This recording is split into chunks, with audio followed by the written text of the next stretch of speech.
Yo, hold up everybody, calm down with the victory laps already. Something ain't right.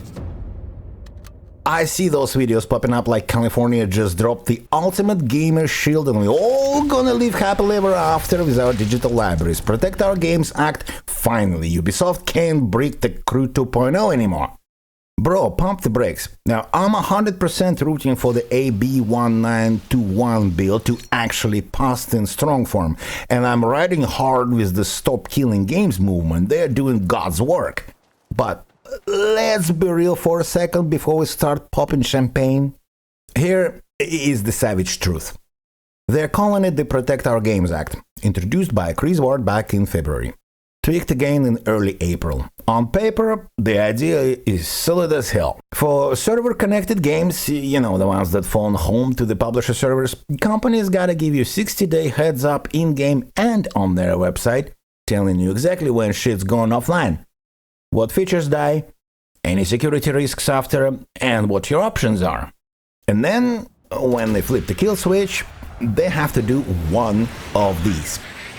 Hand over the fully independent version, or drop a patch that lets your copy keep running without their servers, or just refund your original purchase price, no bullshit. They also can't keep selling the game in those last 2 months like it's a forever thing. Sounds pretty based, right? But here comes the turd in the punch bowl. First off, this only kicks in for the games available for purchase on or after January 1st, 2027. Let that sink in. Everything in your library right now, Elder Scrolls Online, Elite Dangerous, The Crew, whatever service slop you already dropped money on, completely untouched. Those servers can still get yeeted into the sun with zero recourse. Yeah, sorry bro, your 2015 purchase is still just a fancy rental with expiration date nobody told you about. Second, the exceptions in this bill are doing some heavy lifting. Pure subscription games? Exempt. Straight up free-to-play stuff? Exempt. Games they already sell as permanently offline with no server nonsense? Also exempt. So watch how fast the future titles magically turn into live service subscription experience to dodge the rules. Sorry bro, it's a sub terms and conditions, lol.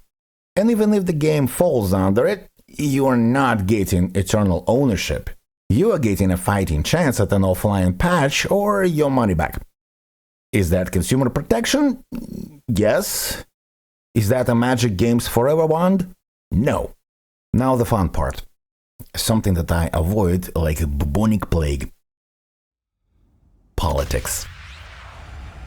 This thing just squeezed through the Assembly Privacy and Consumer Protection Committee. Voted 10-4 on April 16. It's now chilling in Judiciary, then Appropriations, then full Assembly floor, and then the whole Senate gauntlet with its numerous committees still ahead. That 10-4 vote? That is the same government that voted unanimously for mandatory age attestation on all operating systems, including your Linux distro. Yep, let that sink in for a moment. What does this mean? Those 4 no's weren't random. They have industry ally stench about them. And once the big dogs, Electronic Arts, Ubisoft, Activision, Take-Two, etc., really wake up and start dumping lobbyist cash in Sacramento, California got a massive gaming tech scene. Politicians love a good virtue signal photo op. Right until the donations start rolling in. And then suddenly the bill gets amended into a toothless participation trophy. I want this to pass. I want Stop Killing Games to keep cooking and force real change globally. But let's stop acting like one committee vote in one state means that the corporations suddenly grew consciousness. They will pivot. More single-player focus for some, heavier subs for others, or just lower their way around the loopholes while storefronts slap bigger warning labels on everything. So yeah, props to Chris Ward and Stop Killing Games for getting this far. It's a step, a real one. But if you're out there celebrating like we just won the war, nah, we're barely out of the tutorial. Too early to pop off. too many ways this can get watered down, delayed, or straight up neutered before it ever sees governor's desk.